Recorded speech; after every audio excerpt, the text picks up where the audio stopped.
ロケットエンジンパラです。モモ、ジジ、どちら様ですか？あいつはな、モモの幼馴染で初恋相手だ。Mendengar sosok pria berimage cool nan atletis itu adalah teman masa kecil sekaligus cinta pertamanya Ayase, sontak Okarun gak bisa membendung rasa kecemburuan dalam hatinya. Akan tetapi di saat Okarun yang masih mengagumi Jiji yang terkesan bak husbus juta umat, ternyata... Momo, kawaii ne! Momo no nitenai monomane, priceless desu. Super duper red flag.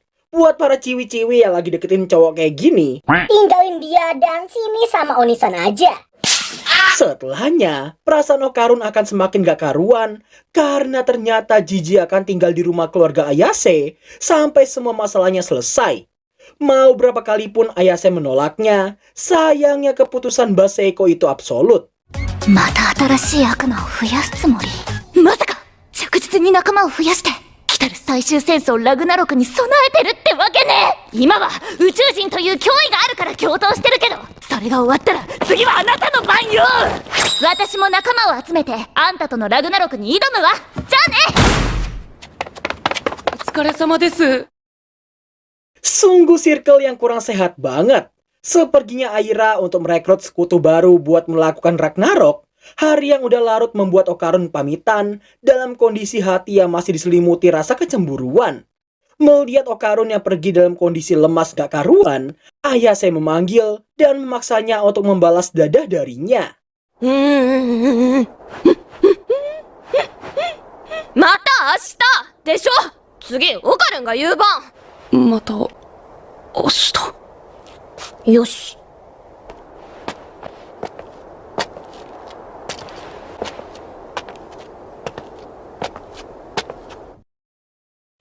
Apakah hubungan mereka akan memburuk?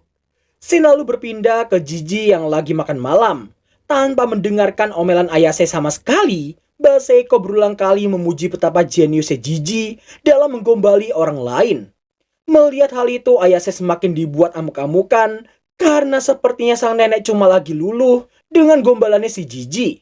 Meski mulutnya menyanggahnya, tapi tindakannya tidak bisa dibohongi sama sekali. おばちゃん、マジかわいいっすね。じじてめえどこまで天才なんだ。たくさん食えよ。あざーす。 Selesai makan, apakah Jiji bantuin Ayase mencuci piring di dapurnya. Jiji yang masih ingat perbuatannya yang sempat meledek keluarga Ayase langsung meminta maaf padanya setelah bertahun-tahun lamanya. Tidak hanya itu saja, Ayase sempat terkejut di saat Jiji yang mengaku bisa melihat Saiton belakangan waktu ini. Mengira Jiji habis menemukan Okarun Junior, namun ternyata itu terjadi tepat setelah keluarganya pindah ke rumah baru mereka. Simpelnya, alasan Jiji yang terpaksa tinggal sementara di rumah Baseiko gak lain untuk menghindari permasalahan yang semakin buruk di setiap harinya. 親に話しても聞いてくんないし、俺も勘違いだって。そう思い込むしかなくてさ、気づかないふりして生活してた。でもこっちを見ろってくらいはっきり、わざわざ俺の目の前に現れた。それからずっと見えてる。両親の体調もそこから悪くなってった。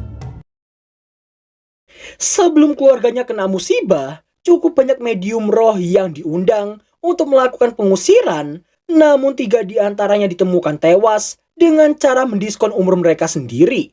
Para medium roh yang tersisa akhirnya merekomendasikan Baseiko yang masih dikira tantenya si Ayase.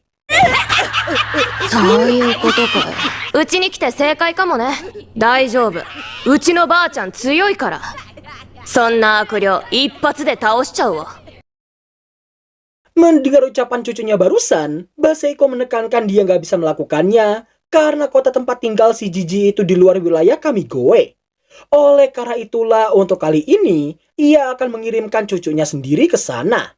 Terlepas dari semua masalah yang ada, Jiji lebih kaget pas tahu Baseiko ternyata adalah nenek dan bukannya tantenya si Ayase. Menyadari keadaan Jiji, Baseko memancing dengan mengatakan mungkin aja permintaan itu ada hubungannya dengan Okarun Junior.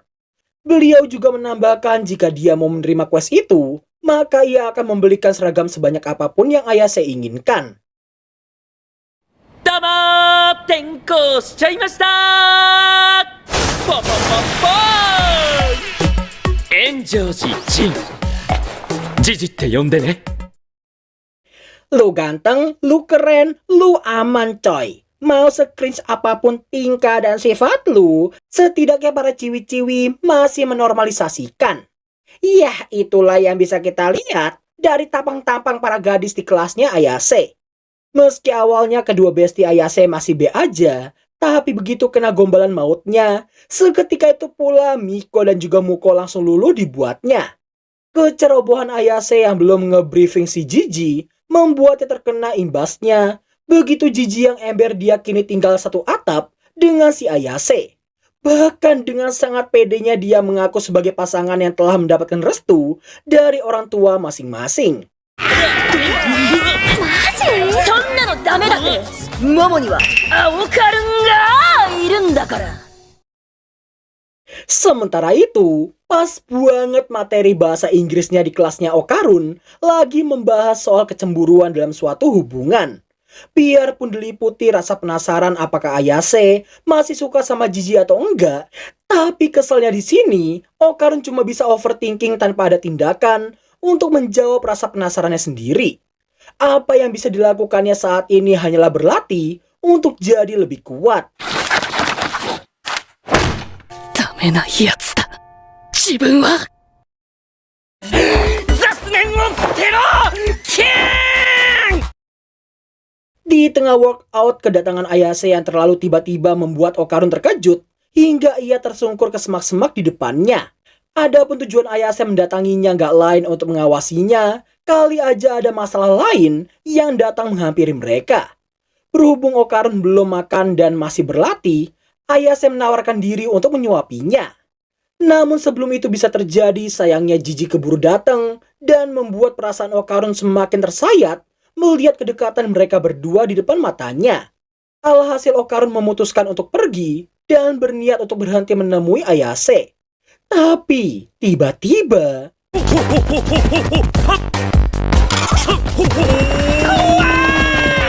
ソードが来いでも俺を止められねえ止まれスカタン野郎どうなっても知らねえぞ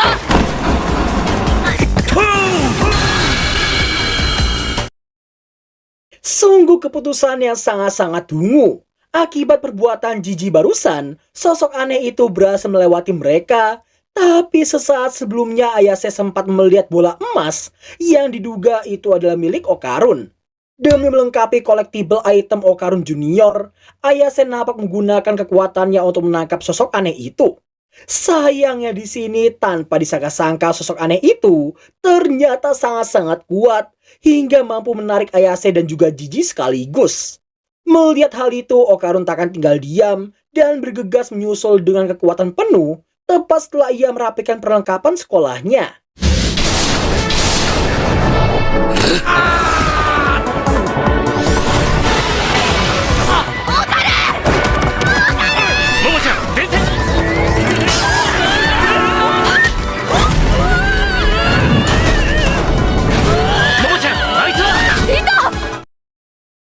Baru aja menyelamatkan nyawa keduanya, Jiji yang belum mengetahui situasi pun terus-terusan memukuli Okarun sebelum akhirnya diyakinkan oleh Ayase. Begitu jarak mereka cukup dekat darinya, Ayase terlihat menggenggam kembali sosok aneh itu yang kemudian akan mereka hentikan dengan cara yang cukup ekstrim.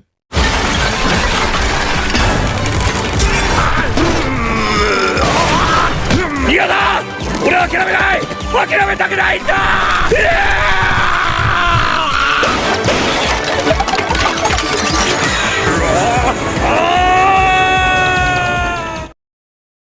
Bagaikan Lord Bagi sang pemakan buah bara-bara, sosok aneh itu bisa memisahkan bagian tubuhnya dan bersatu kembali untuk berlari sekuat tenaga lagi.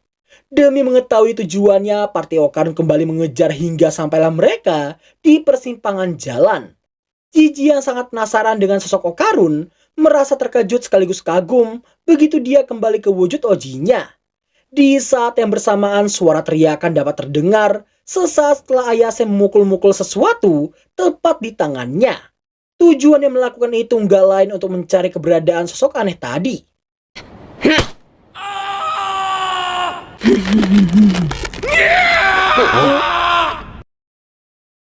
Dan akhirnya mereka berhasil menemukan sosok tadi yang sedang terkapar di tempat pembuangan akhir. Okarun yang masih penasaran dengan apa yang Ayase lakukan tadi merasa sangat-sangat terkejut sekaligus kasihan sama sosok itu karena ternyata Ayase habis mukul-mukuli jantungnya agar bisa membuatnya berteriak. Oh ya, sebagai info aja, tapi kalau gua salah tolong diralat. Sosok ini tuh disebut Phantom Anatomy gak sih? Dulu waktu SMP gua nyebutnya gitu biar gampang ingetnya. Mungkin ada yang tahu nama lengkapnya, coba komen di bawah. Oke, lanjut.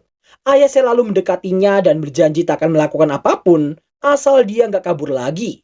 Bukannya nanyain tujuannya dulu, Ayase menyuruhnya untuk menunjukkan juniornya terlebih dahulu. Jiji yang mendengarnya pun rasa shock dan mengira bahasa jorok lagi ngetren di kota Kamigoe.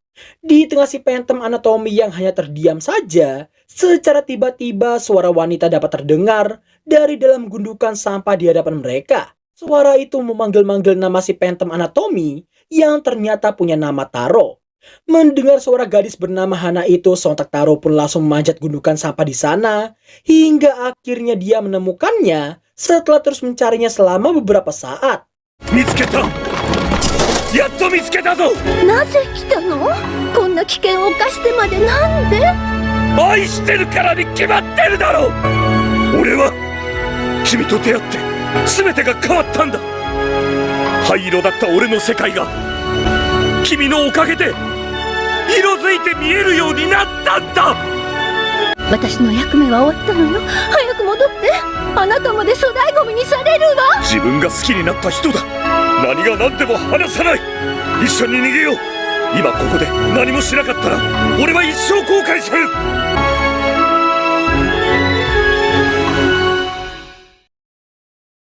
お願いします。彼女をこの家に置かせてください。 Di tengah ketiga anak geblek ini yang memohon agar Mbak Seiko memperbolehkan Hana tinggal di rumahnya, Mbak Seiko nanyain di mana Taro saat ini.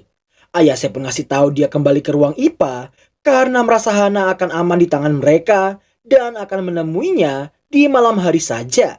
Setelah cukup banyak penjelasan dan terus diminta oleh ketiga anak geblek ini, pada akhirnya Mbak Seiko mengizinkan asal Hana dan Taro nggak mengganggu orang lain, termasuk dirinya. Mbak Seiko kemudian menanyakan soal Okarun Junior yang satu lagi. Ayase pun menjelaskan bola emas yang gondol-gandul di bagian bawahnya Taro sebelumnya bukanlah Okarun Junior, melainkan lampu hias yang dipasang sewaktu Natal sebelumnya. Berhubung semua udah clear, Mbak Seiko meminta Ayase untuk menyiapkan meja makan. Nah, disinilah momen dimana hati Okarun akan semakin panas melihat kedekatan Jiji dan Ayase yang semakin dekat dalam waktu singkat. Sadar akan betapa menyedihkannya dirinya sendiri dan muak jika terus menjadi pecundang, pada akhirnya Okarun memberanikan diri untuk maju satu langkah ke depan. 測り垂れた。うんありがとう。なぜ来たの？愛してるからに決まってるだろう。綾瀬さん誇りが、取れました。 Mencoba untuk gentle tapi kesannya malah ngebadut. Tapi ya, layak banget diberi apresiasi karena gua yakin banyak dari kita yang masih sulit untuk melangkah maju ke depan. Termotivasi dengan aksi Taro dan Hana sebelumnya, tekad Okarun kini telah bulat untuk terus bertarung dan tidak mundur sedikit pun. 出会った日から今でもずっと君が好きだと叫びたい。おいアホども邪魔だ。 Tanpa disangka-sangka Okarun dan Jiji mulai menunjukkan tanda-tanda satu frekuensi. Singkat waktu di saat Mbak Seiko yang membahas tentang Ayase yang besok akan pergi ke rumah Jiji untuk menginap, sontak hal itu membuat Okarun terkejut dan meminta kejelasan. Setelah dijelaskan secara singkat, sudah pasti Okarun juga akan diajak untuk membantu mereka. とったらさっさとやっちゃいましょう。さっさと解決してさっさとジジさんに帰ってもらいましょう。 Thank you for Scene berpindah ke tengah malam. Nampaknya satu skuad bocil pencari konten horor yang sedang menyusuri lorong sekolah mereka kali-kali bisa ketemu Kunti-chan versi oprut. Gak lama kemudian mereka berempat harus dikejutkan oleh suara derapan langkah kaki yang sangat kencang yang kian mendekati lokasi mereka. Dan ternyata 邪魔だドキー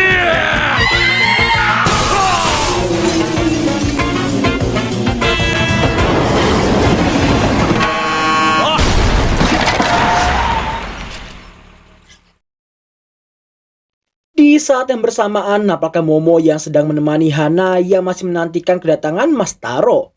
Bermenit-menit hingga berjam-jam pun berlalu, namun Taro tak kunjung datang sesuai janji mereka sebelumnya. Tak terasa fajar pun tiba. Bersamaan dengan terpaan angin kencang yang muncul tiba-tiba, pada akhirnya yang dinantikan pun tiba juga. すまん花遅くなった。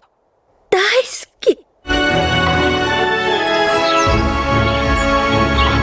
たなら来たで起こしてよ。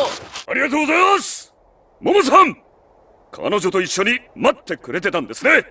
今日はいろいろあって遅くなりましたが、明日からはちゃんと2時に来ます。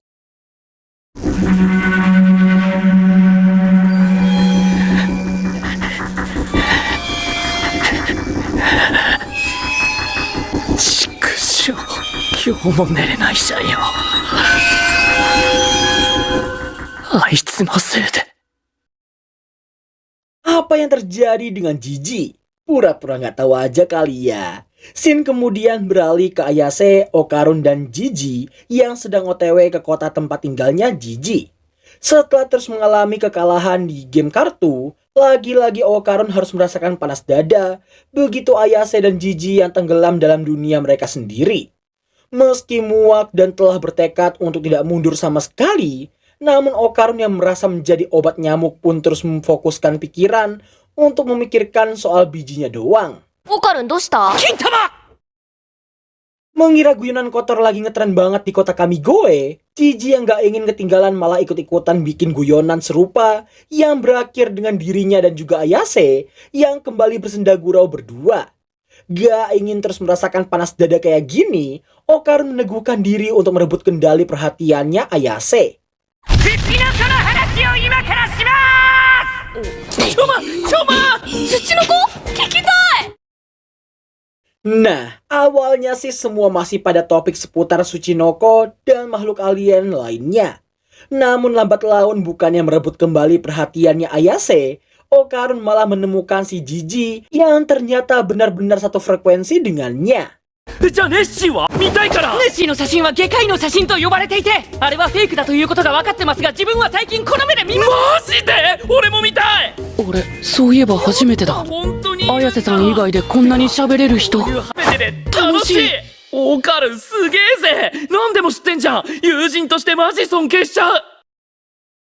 Mendengar pengakuan Jiji yang menganggapnya sebagai bestie, jelas Okarun pun terkejut dan merasa bersalah karena terus memusuhi Jiji yang ternyata adalah orang baik. Setibanya mereka di kota Daija, Jiji nampak mengantarkan Okarun dan Ayase sembari menjelaskan tentang alasan kepindahannya ke kota itu, di mana ternyata sang ayah mendapatkan tugas untuk meneliti gunung berapi di kota itu. Dan hal tersebut membuat mereka semua harus pindah ke sana juga. Di tengah Jiji yang masih terus menjelaskan, tanpa mereka sadari, seorang wanita tua dengan senpin nampak terbangun di salah satu toko yang baru aja mereka lalui. Cepat, bye. Cepat, bye. Setelah menaiki banyak sekali anak tangga, pada akhirnya mereka tiba di rumah keluarga Enjoji. Tidak ada tetangga di kanan kirinya, dan cuma ada pohon dan semak belukar di sekitarnya. Sesaat sebelum masuk, sebenarnya Okarun udah memiliki firasat gak enak, apalagi sekilas ia merasakan sesuatu sedang mengawasi mereka dari kejauhan.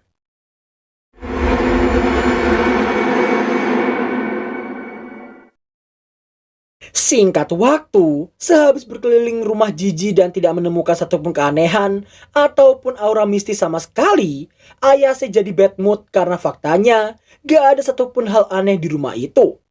Mendengar semua itu, Okarun terlihat menunjukkan ekspresi meragukan pengakuan Jiji soal penampakan dan sejenisnya. Bersamaan dengan beberapa orang yang masih terus mengawasi rumah Jiji, Ayase ngasih tahu ada kemungkinan Saeton di rumah itu sengaja menyembunyikan aura agar para medium roh yang datang kesulitan dalam mencari keberadaan mereka. Hal serupa pernah dilakukan oleh Mbak Turbo di episode kelima lalu. Dengan kata lain, Ayase merasa roh di rumah Jiji mungkin sama lemahnya dengan kondisi Mbak Turbo pasca kehilangan kekuatannya. 苦しゅうないぞ。ジュースが飲みたいの。甘いやつ。 Seperginya Jiji menyiapkan persembahan untuk Ayase, Okarun diminta oleh Ayase untuk duduk di sebelahnya. Baru aja merasa GR karena mengira akan ada momen romantis atau sejenisnya, sayangnya Ayase langsung pamitan mau pergi ke onsen di kota itu dulu. Gak lupa dia juga meminta Okarun untuk akur-akur dengan Jiji. Parahnya di sini, Ayase yang masih menganggap remeh Saeton di rumah itu mengaku akan pulang sepuasnya berendam nanti. 行ってきまーす。綾瀬さん、温泉街に行っちゃいました。 Singkat waktu setelah Jiji ngajakin Okarun buat main bola dengannya, nampaknya Okarun yang terkejut begitu Jiji yang menanyakan apakah Okarun menyukai Ayase atau tidak. Di saat yang bersamaan, Ayase rupanya hanya ingin Okarun berteman dengan Jiji.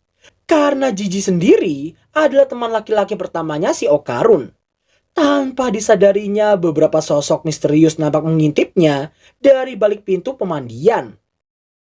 Setelah cukup banyak momen rivalitas di antara Okarun dan juga Jiji, sebenarnya kemenangan telah digenggam oleh Okarun, tapi karena kalah dengan rasa malu untuk mengungkapkannya, pada akhirnya dia cuma bisa mendeklarasikan kemenangan yang terdengar hampa di telinga.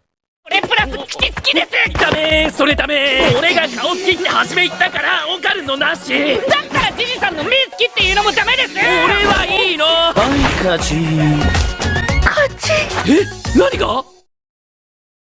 Kembali ke Ayase yang gak jadi keluar, begitu beberapa pria parubaya yang datang dan seolah-olah menghalangi jalan keluarnya.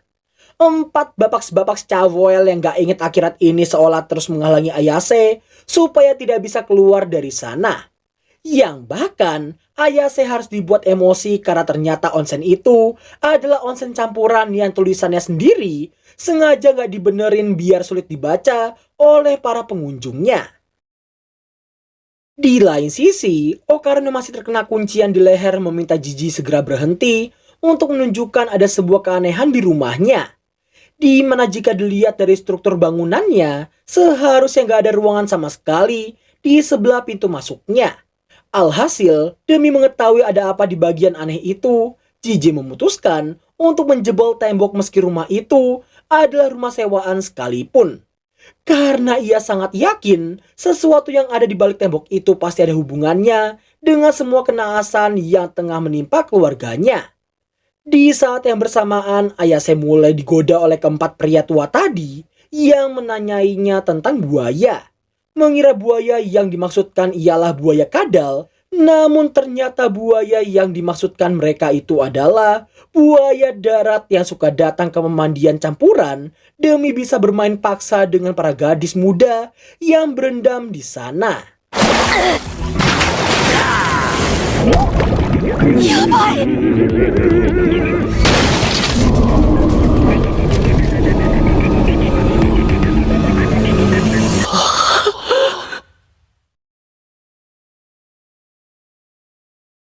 Sebelum kita bisa melihat apa yang akan terjadi mau itu di sisi Ayase maupun di sisi Okarun dan juga Jiji, sayangnya anime ini selesai dan akan dilanjutkan pada bulan Juli alias Summer 2025 mendatang.